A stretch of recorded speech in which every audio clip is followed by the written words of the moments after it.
இப்போ பார்த்தீங்கன்னா கொத்தமல்லி விதையும் சுக்குவும் சம அளவு எடுத்துட்டு அதை நம்ம வாணலியில் போட்டு நல்லா ஹீட் பண்ணுறோம். நல்லா அந்த புரிஞ்சு வர சவுண்டு கேட்டோன்னா நம்ம அடுப்பை ஆஃப் பண்ணிடலாம். இது அவ்வளோதான், சிம்பிள் தான். ரெண்டையும் சேர்த்து ஒன்றா போட்டு பண்ணுறது தான் பெஸ்ட்டு. ஏன்னா இப்போ நீங்கள் சுக்கை தனியாக போட்டிங்க அப்படின்னா இது என்ன ஆகும்னா அடியில் வந்து பிடிச்ச மாதிரி ஆகிடும், ரொம்ப புகை அடிக்கும். அதனால் ரெண்டையும் சேர்த்து ஒன்றா போட்டு நீங்கள் நல்லா சூடு பண்ணிக்கலாம்.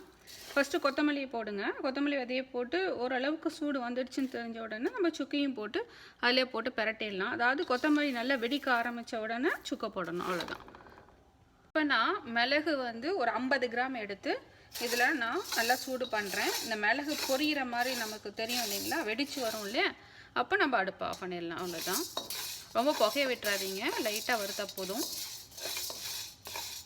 ஸோ 3 தான் யூஸ் பண்ணியிருக்கோம். கொத்தமல்லி விதை, சுக்கு, இப்போ மிளகு. கொத்தமல்லி விதை 500 கிராம்ஸு, அப்புறம் அதே அளவு தான் சுக்கு எடுத்திருக்கேன், 500 கிராம்ஸு. மிளகு வந்து வெறும் 50 கிராம் மட்டும் எடுத்திருக்கேன். எல்லாமே கரெக்டாக மெஷர் பண்ணி எடுத்துக்கோங்க.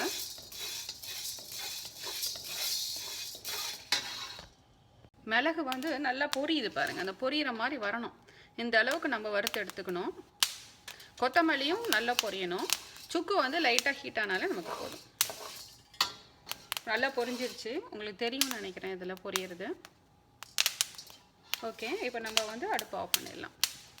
இப்போ மிளகு, கொத்தமல்லி, சுக்கு எல்லாம் வறுத்தோம் இல்லைங்களா, இதையெல்லாம் ஆற வச்சு நான் பிளெண்டரில் போட்டிருக்கேன். பிளெண்டர் இல்லைன்னா மிக்ஸி, உங்களுக்கு எது வேணாலும் அதில் போட்டு நல்லா பொடி பண்ணணும்.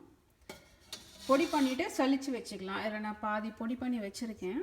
ஸோ பொடி பண்ணி சலித்து வச்சுக்கலாம். உங்களுக்கு சலிக்கிறதுக்கு கஷ்டமாக இருந்தால் மிஷினில் கொடுத்து கூட நீங்கள் அரைச்சிக்கோங்க. கொஞ்சம் பொறுப்பொருன்னு இருந்தால் பரவாயில்ல, ஆனால் ரொம்ப பொறுப்பொருன்னு இருக்கக்கூடாது.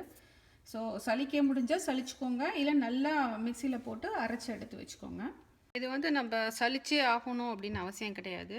ஆனால் சில சமயம் என்ன ஆகும்னா சுக்கு வந்து ரொம்ப ஹார்டாக இருக்கனால சலிக்கும் போது அப்படி கட்டி கட்டியாக இருக்கும், அதுக்காக தான் சலித்தேன். இப்போ எனக்கு வந்து அந்த மாதிரி கட்டி எதுவும் இல்லை, நல்லா அரைப்பட்டுருச்சு. ஸோ அதனால் மொத்தமாக உள்ள போட்டு இது பண்ணிக்கலாம். ரொம்ப மெலிசாக நைஸாக அரைக்கணும் அப்படின்னு அவசியம் இல்லை. ஓகேங்களா? இப்போ நம்ம சுக்கு மல்லி பொடி ரெடி ஆயிடுச்சுங்க. இதை நான் வந்து சுத்தமான ஒரு ஈரமில்லாத ஒரு கண்டெய்னரில் ஸ்டோர் பண்ண போகிறேன்.